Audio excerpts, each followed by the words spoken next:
है, जिसकी पुष्टि नेशन न्यूज इंडिया नहीं करता। धन्यवाद। विजय बोध जी, आपने आज यहाँ अधिकतर बुद्धिजीवी लोगों को बुलाया है, क्या मसला है आपको? बार बार आप इस तरीके की जो जनसभाएं कर रहे हैं, मीटिंग कर रहे हैं, और आज की मीटिंग किस मसले पे हुई है?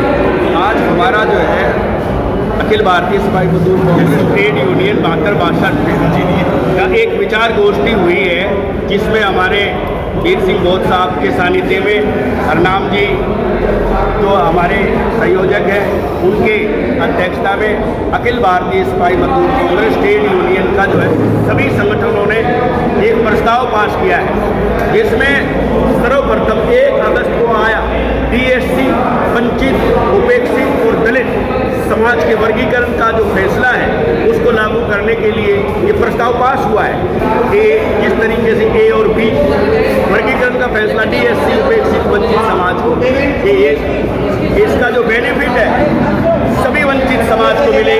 नंबर 1 ये हमारी डिमांड है। दूसरा, ठेकेदारी प्रथा पूरे देश में सफाई कर्मचारी और सफाई मजदूरों की जो ठेकेदारी प्रथा है वो पूरे देश में खत्म करने की मांग को लेकर आज हमारी विचार गोष्ठी हुई है कि पूरे देश में ये ठेकेदारी प्रथा सफाई कर्मचारियों के यहाँ से ये खत्म की जाए। तीसरा, हमारा equal pay for equal work, समान काम का समान वेतन, पूरे देश में समस्त प्रदेशों में समान काम का समान वेतन जजमेंट है सुप्रीम कोर्ट का। Equal pay for equal work, सफाई कर्मचारियों को समान काम का समान वेतन मिले, उनका मेहनताना मिले।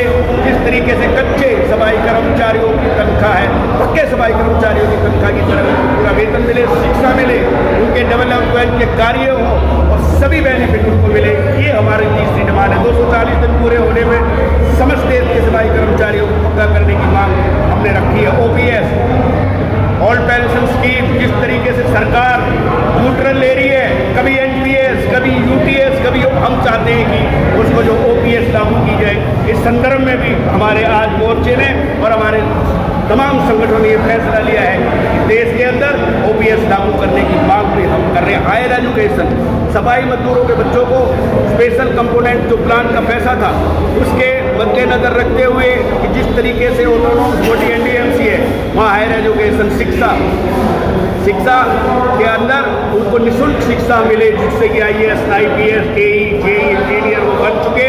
इसी तरीके से हमने कुछ ऐसी मांगे रख के 23 अक्टूबर को एक फैसला लिया है, प्रस्ताव पास किया। 23 अक्टूबर 2024 को इन सभी मांगों को लेके एक दिवसीय जो है हमारा एक सांकेतिक धरना होगा।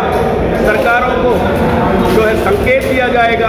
हमने प्रधानमंत्री को भी एक चिट्ठी दी है कि आप अपने सभी राज्यों में वर्गीकरण का फैसला और ठेकेदारी प्रथा खत्म किया है। हमने जो है एक चिट्ठी national commission for scheduled caste को दी है, अखिल भारतीय सिपाही मजदूर कांग्रेस ने, कि आप भी निर्देश दें सभी राज्यों में वर्गीकरण और ठेकेदारी प्रथा को खत्म करें। और पूछिए सर, OPS का जो मामला है काफ़ी साल से पेंडिंग पड़ा है, और सरकार ने जब मीटिंग हुई उन्होंने कहा भाई हम OPS को नहीं बदल सकते और OPS हम नहीं दे सकते। अगर OPS देंगे तो सरकार पे बहुत बड़ी आर्थिक वजन आएगा। देखिए, 2004 में जो भारतीय जनता पार्टी की सरकार थी तो इन्होंने पेंशन स्कीम को बंद कर दिया।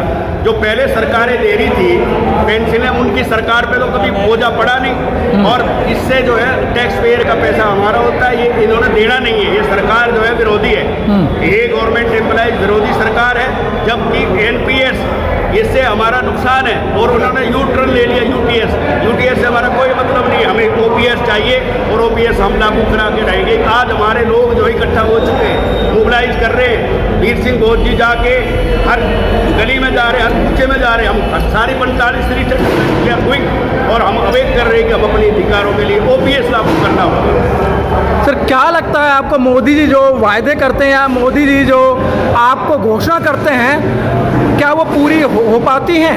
पहले कह रहे थे इसके मोदी सरकार के जो MP थे, जो पार्लियामेंट के मेंबर थे, वो जो जितने भी लोग थे कि हम संविधान बदल देंगे, हमें 400 पार कर दें, तो वो सब लोग हार गए। अयोध्या में भी हार गए और सब हार गए कि वो संविधान बदलने की बात कर रहे थे। वो आज जो है वो फैसला नहीं ले सकते क्योंकि उनका पूरा बहुमत नहीं है, 240 सीटें हैं, इसलिए वो हर कितने भी चाहे लिटरली का आया फैसला, वक्त बोर्ड का आया, कोई भी सरकार आता फैसला वो अपनी मर्जी से फैसला नहीं ले सकते। अब वो तानाशाही नहीं कर सकते। ठीक